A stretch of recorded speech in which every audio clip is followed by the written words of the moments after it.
I think it serves as a decent history piece for just wrestling all over the world. I think it does a nice job of, there's definitely, I can't imagine there's anyone but me and Chris, who had to watch all the matches to do the illustration, who has seen all 100 of these matches, because it's so varied. And so then there's Steve Austin versus Bret Hart from WrestleMania, but there's also, Black Terry versus Wotan from a little dirt arena in Mexico in front of 35 people, and it's all wrestling from the 1950s all the way up to a couple years ago, and so it gives a chance for folks to pick this book up. They'll definitely discover stuff that they did not know about, and all we have on the Hybrid Shoot, which is the publishing house, on his blog, there's a viewing guide where we have links to every single one of the matches. So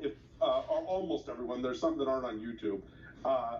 So anyone that's on YouTube are easy to find. You can click on that and watch it. If anybody gets the book and is listening to this and can't find the match on that link, I'm on Twitter. My DMs are open. I can get it into your hands if you need it for some of the stuff that is even too obscure for YouTube. I got it all on my computer, so I can always get people copies of stuff. Wonderful, Phil. Well, thank you so much, Phil. We're going to let you go, but we appreciate you coming on. Thank you. All right, thank you. I appreciate it. We'll love to have you on again soon. Absolutely.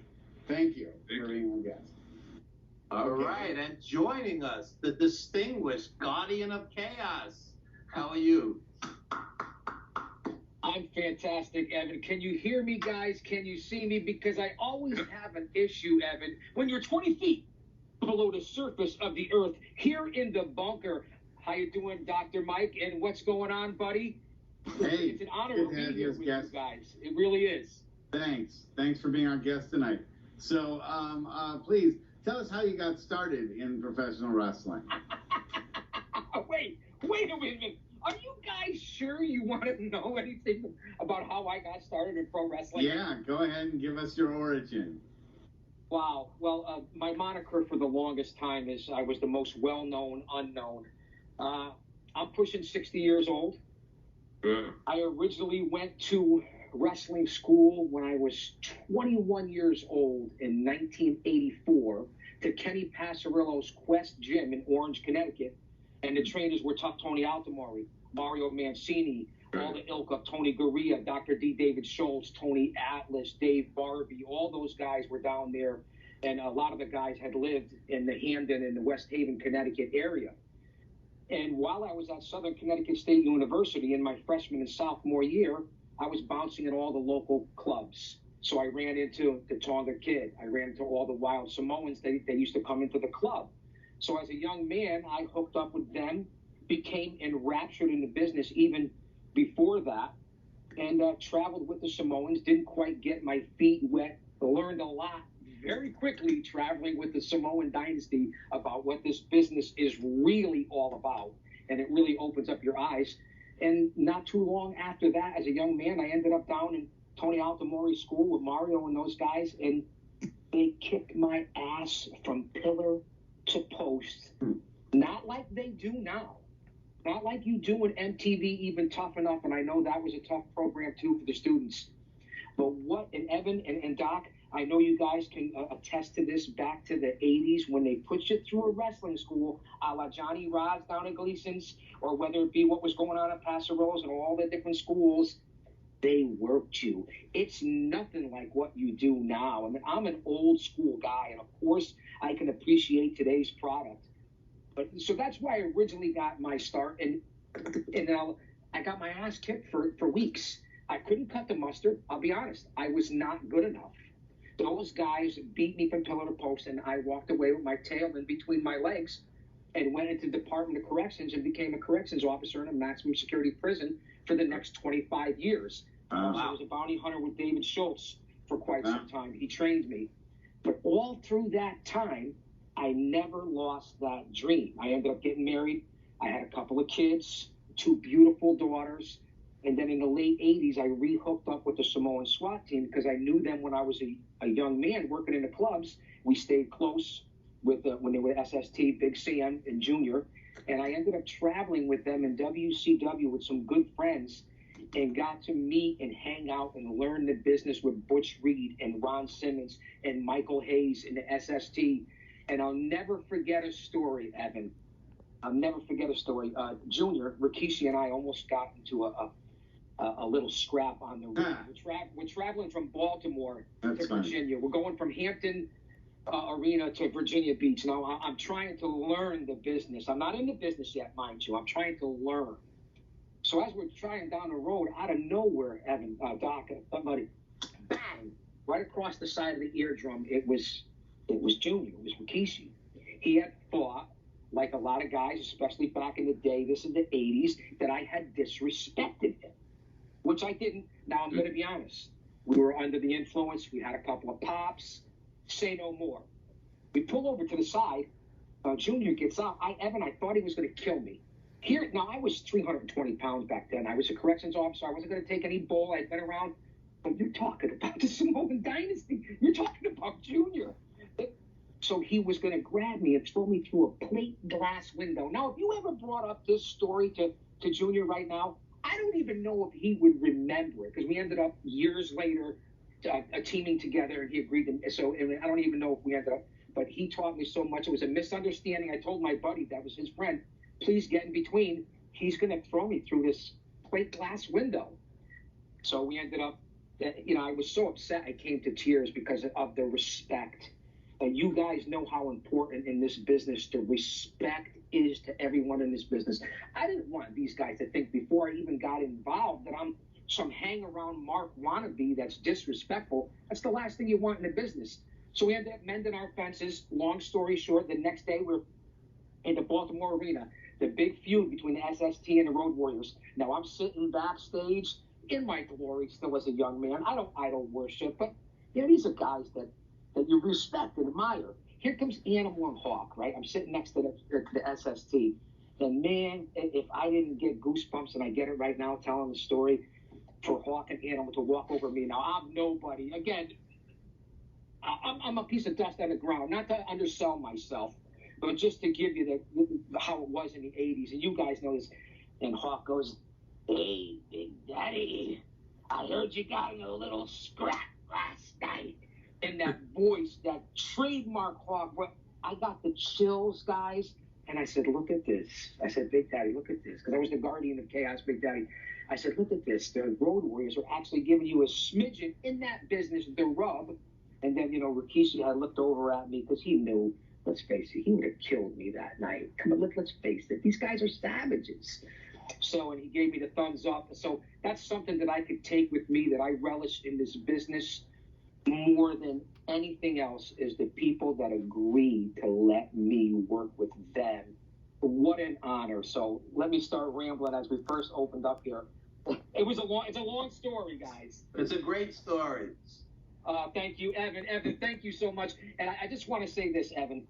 What you did for me on Avi Klein's The Green Room back when you were in the tournament against Glacier Ray Lloyd, what you did for me and the compliment that you did to put me over is something that I will never forget, coming from a guy that I respect and admire. I'm not blowing any smoke.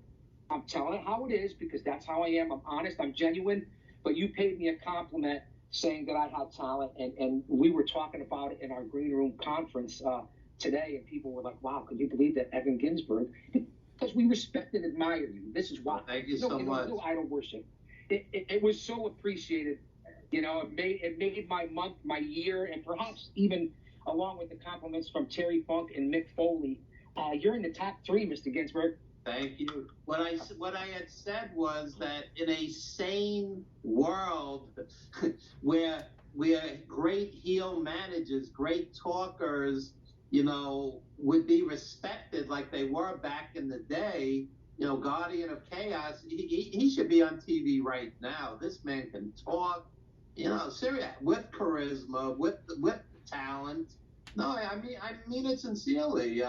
I don't know why Vince got rid of heel managers. I think it was a terrible mistake. We know why, guys. And Buddy Doc to chime in, because this is what I do on anything I've ever been on. I ramble and ramble and I talk. That's better than listening to Mike. Yeah.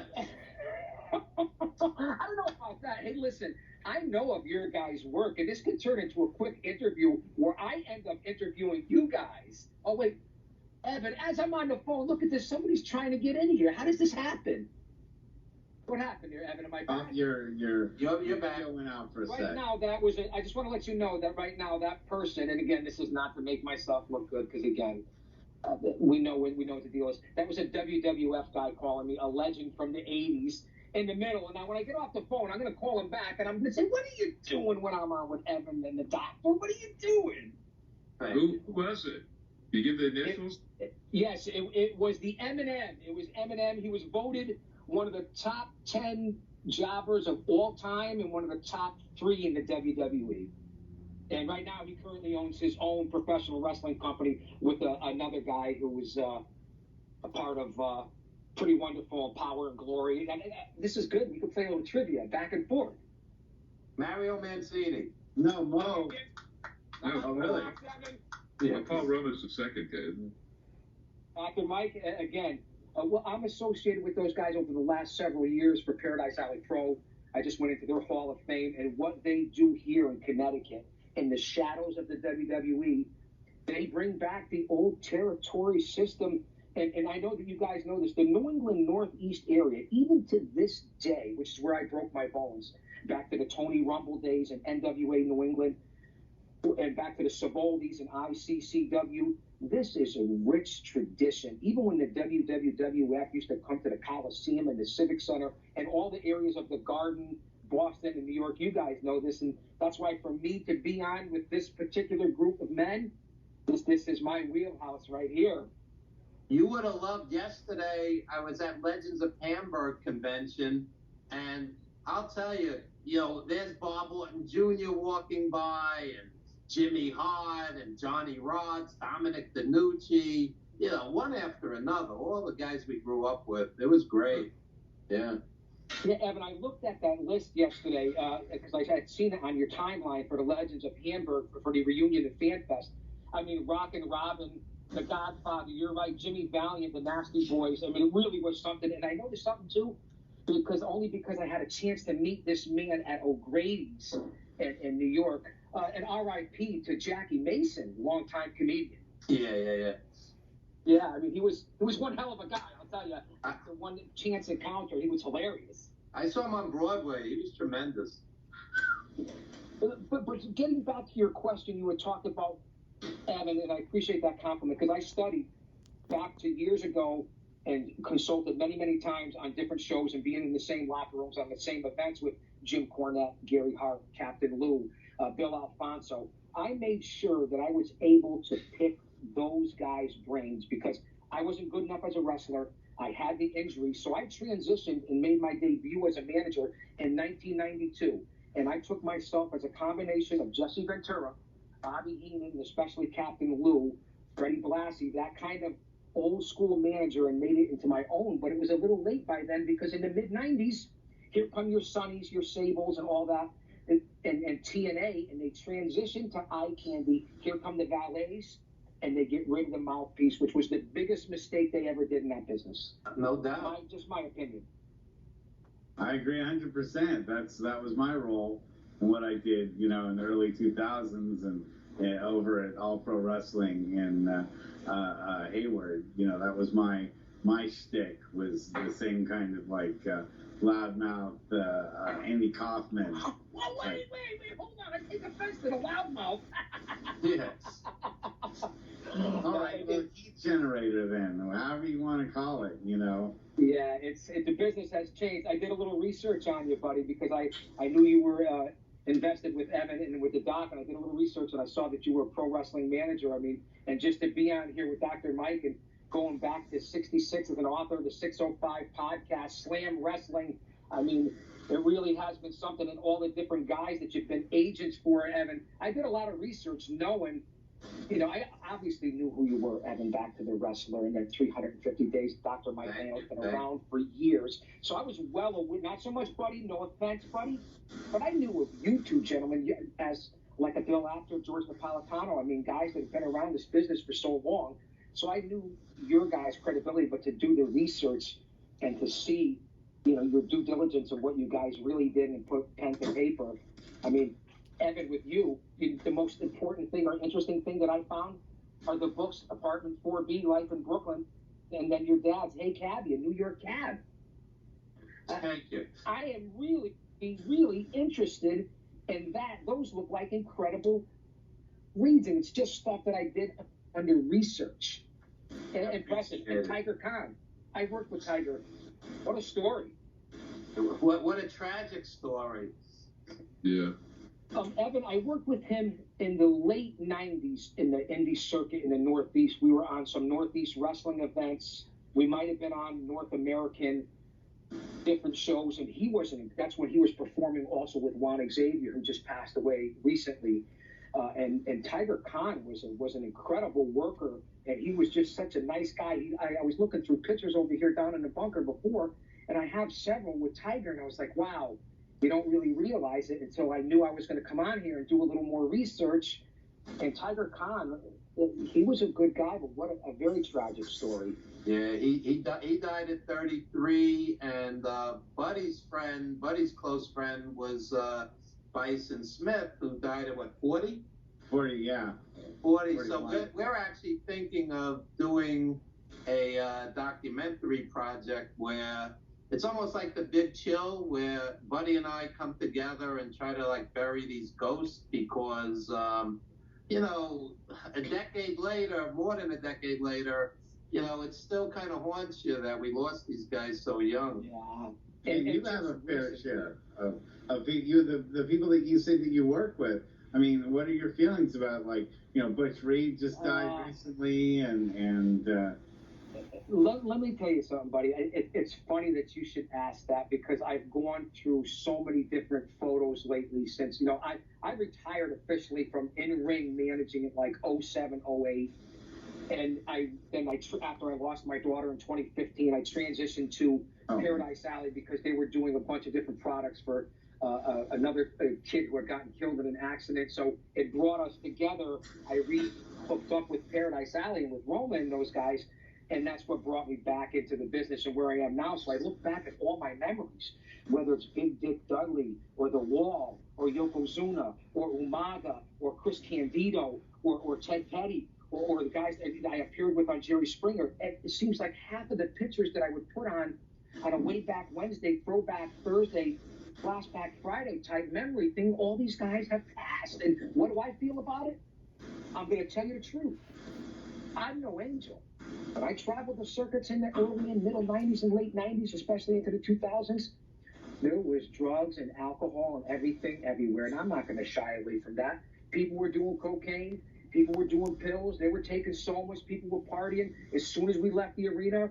And it doesn't matter if you were in a big arena in a top-notch show with a big promotion, or you were in an outlaw mud show. And I hate to use that phrase because I respect everyone who steps in the ring. It was rampant. I would see the boys slamming the alcohol, popping the somas, going to bed, doing a line. I'm going to break it down to you real here because this is the character and the person that I am for real. There's a fine line, but I've seen it all and could probably write a dark side on some of the guys and the things that I saw, and I'm going to own my own responsibility in this because I was a part of all of that too.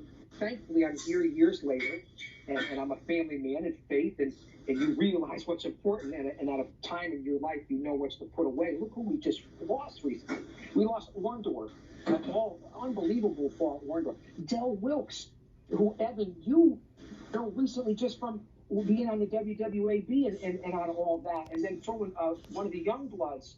There's just been so many people. And it's just so unfortunate, and I believe a lot of it has to do with our high steroid use.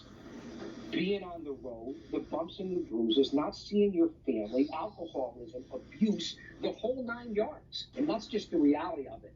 Well, let me ask you this, because I've had these debates online.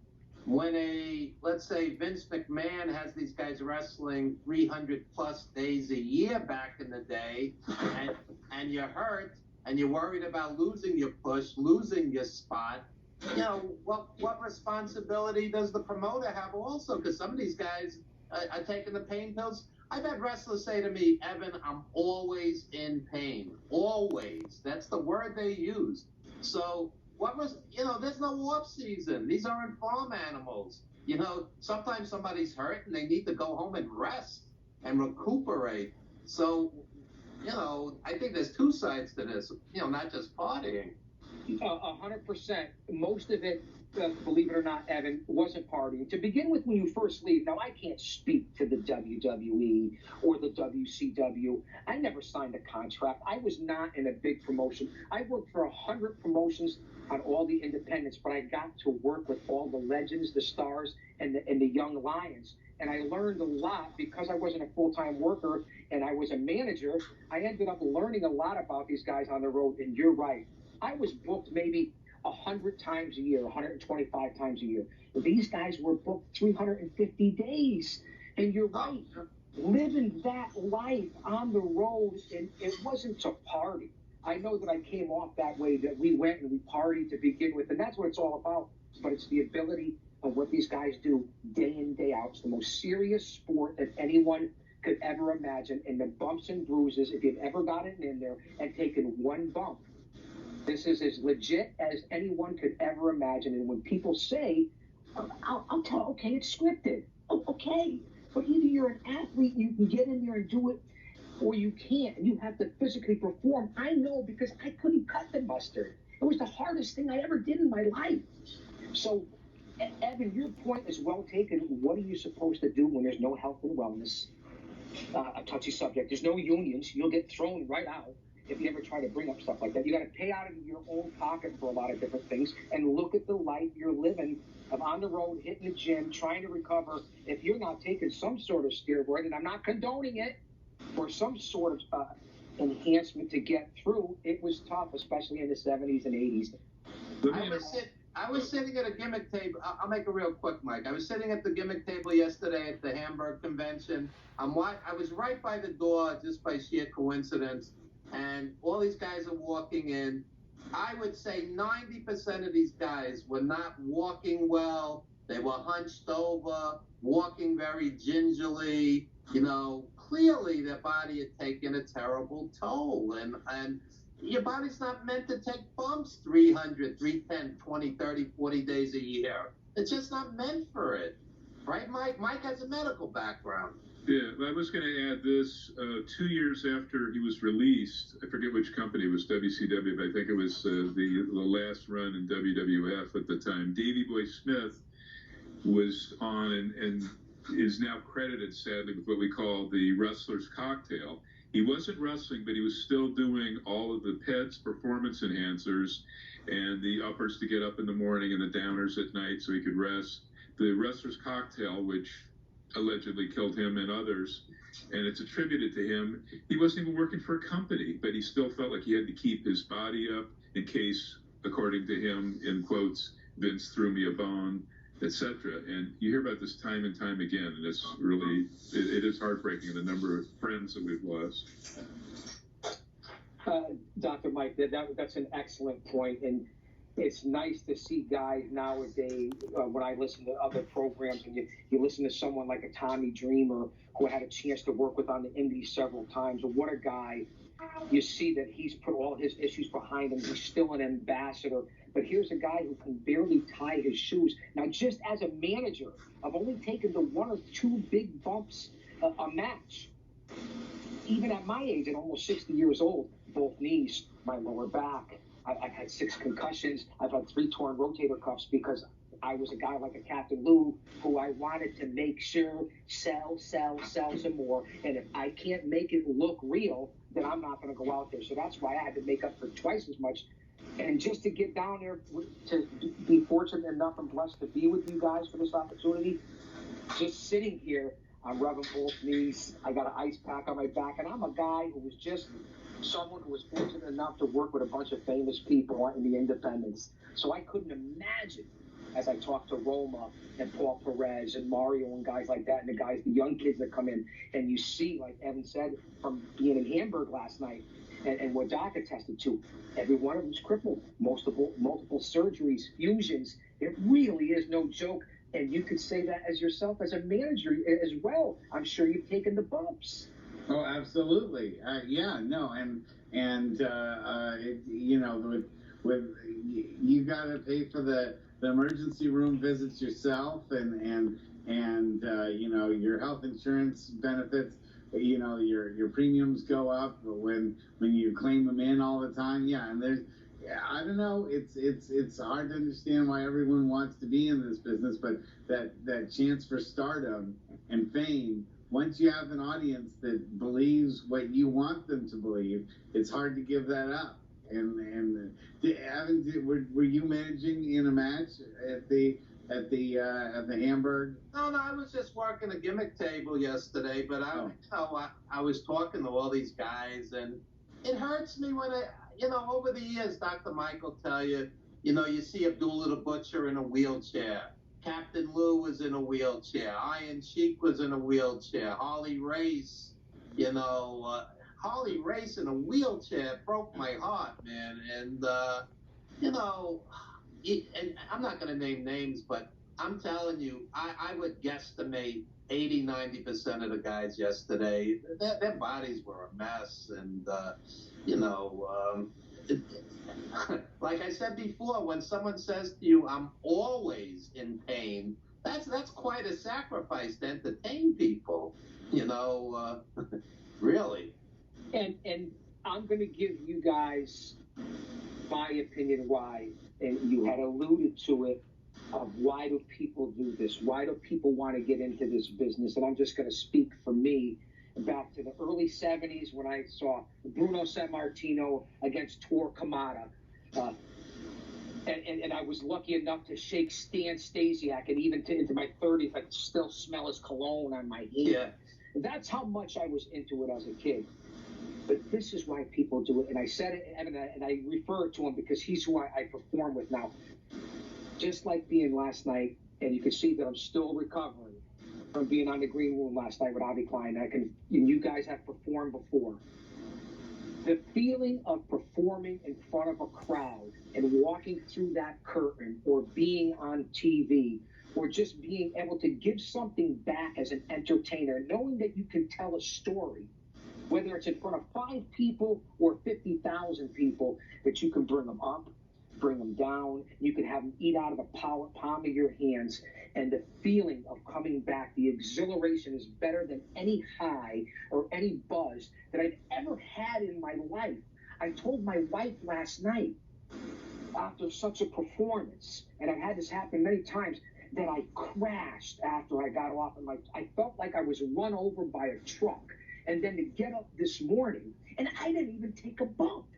And to get up this morning because of that adrenaline rush and that feeling, I felt sore, like I took 3 or 4 bumps from the Dudley Boys last night.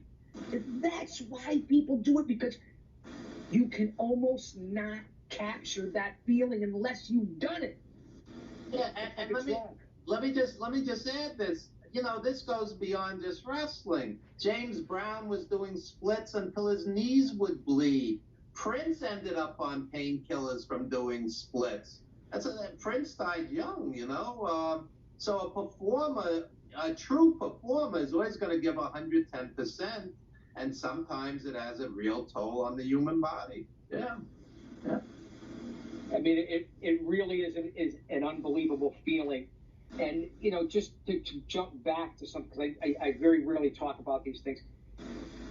The one thing that I'm grateful and most blessed for in my whole life in this business, I've always been a fan. I'll always be a fan. I don't get insulted if you call me a mark or a nobody, because I could care less. I have videos and photos and stories and memories of guys that agreed to work with me, whether it be Terry Funk or Yoko to Samoa. A list goes on and on, just like you guys could do. I don't want to name drop. I've been in with over 25 WWE Hall of Famers, and still nobody knows me. But you know what I'm okay with? those guys and the brotherhood and the bonding and being able to trust somebody with your body and them have confidence and say, hey, listen, let's bring the bald fat guy in over here too. And he adds something to the match. And who was that fat guy that always running around the ring and seems to get in the video? And you know what? Mick Foley, Jimmy Anvil Neidhart, Terry Funk, Yoko, Rikishi, they all said, is Chaos on the show? Big Daddy on the show? Let me have Bundy on it. Let me have him. Because we just had a genuine connection. We had fun. We enjoyed it. And that's the most important thing, Evan, Doc, buddy, that I could take with me for the rest of my life. It really is something that's why I still have the passion in this age to continue to try to give back to the people that were so generous to me. There you go. I don't think we could end on a better note than that. No, that's absolutely amazing. That's plug anything you want to plug. Yeah, you answered a couple of my key questions I was going to ask. You already got to them. Plug. A guy like me can't plug anything. The only plug Avi shows. I love Avi. I'm blessed and fortunate that Evan and Dr. Mike and Buddy, the two guys, gave me a chance to come on here. I have a lot of fun with this. I'm always active, involved. I'll be announcing on Fight TV for Paradise Alley Pro Wrestling. I'll be doing all their color and play-by-play, which I've done for years. So that's coming up in August and for the next couple of years. And then, of course, the WWAB. And Evan, you were a part of it yourself, and everybody was gushing to be a part of the green room every Saturday Night Live, and what Avi Klein is trying to do with that group of guys and where they're going. It's a cross between Saturday Night Live and Days of Our Lives. Hey, listen, Evan, Kayfabe's alive. I got shot last night. There you go. I only got grazed, though. Doc, make up an appointment to come down and see you. I only got grazed. Yeah, I was going to say. I need something on here, though. Evan, this is what I want you guys to remember about me more than anything. This is Kayfabe is still alive. And I love you guys for having me on. Oh, thank you. All right, thank you so much for being our guest. Love to have you on in the future. Again, we have some more stuff to promote. And thanks for being here. We'll see everyone else again next week. Thank you for joining us. Good night. Namaste.